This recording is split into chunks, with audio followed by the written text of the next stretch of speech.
मतलब फारूक साहब एक सीनियर पॉलिटिशियन हैं, लेकिन आर्मी या एजेंसीज अगर इंटरफेयर करती हैं तो वो रोल तो एटलीस्ट हमें दें, वो रोल एटलीस्ट हमें दें, क्योंकि we have been victims of rigging and Farooq sahab has been a benefactor that the robber of 1987 will actually talk about this.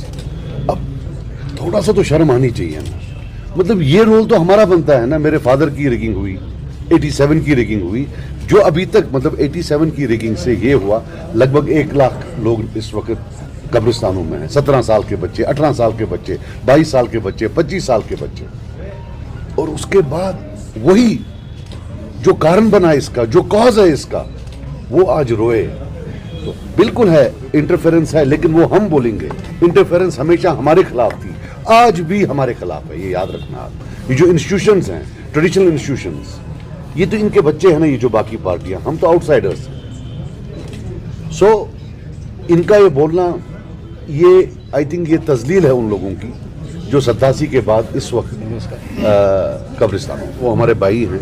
ये अगर स्टेट सीक्रेट है, ये कैसे बाहर आया, इसके बारे में ऑफ कोर्स बिल्कुल होना चाहिए, ये एक इंक्वायरी होनी चाहिए, पता होना चाहिए कि लोगों की जिंदगियों के साथ ऐसा खिलवाड़ नहीं करना चाहिए। डिमांड उनकी है कि हमें रिलोकेट कर दो, जिस हमारे लिए सेफ नहीं है। हमें कोई प्रॉब्लम नहीं है, हमसे पूछें तो हमें कोई प्रॉब्लम नहीं है। ये हमेशा सेंट्रल गवर्नमेंट्स को प्रॉब्लम रही है।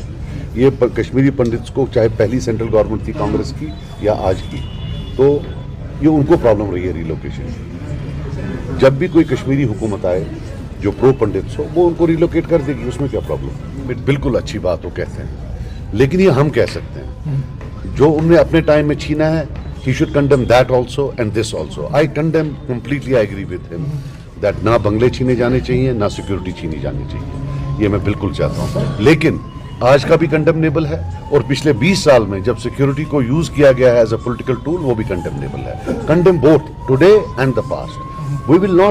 We should not allow anybody to go scot free. अगर मैंने गुनाह किया है, मुझे या माफी मांगनी चाहिए या इकरार करना चाहिए कि मैंने भी किया और आज तब भी गलत था और आज भी गलत है। सिर्फ ये कहना कि आज कोई करे वो गलत है, जब उनने किया वो ठीक है, वो नहीं है। सिक्योरिटी मुझे पूछो, जब मेरे फादर की डेथ हुई, जब उनको मारा, तो फारूक साहब chief, he did not give me security for at least 6 months. मेरे फादर की डेथ हुई थी, जब मैं फादर के फ्यूनरल पर गया, वहां सिक्योरिटी नहीं दी उन्होंने, बोला नहीं देंगे।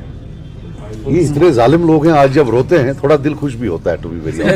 कश्मीरी पंडित्स का I will tell you, eventually जब भी आना होगा वो सोसाइटीज करेंगी। जब सोसाइटी में ब्रेकअप होता है, जब सोसाइटी में ब्रेकअप होता है, इसका जो फिर मिलाप होता है, वो सोसाइटीज करती हैं। सरकारें कुछ नहीं कर सकती हैं, सरकारें सिर्फ प्रॉब्लम क्रिएट कर सकती हैं। They are a part of the problem, not a part of the solution.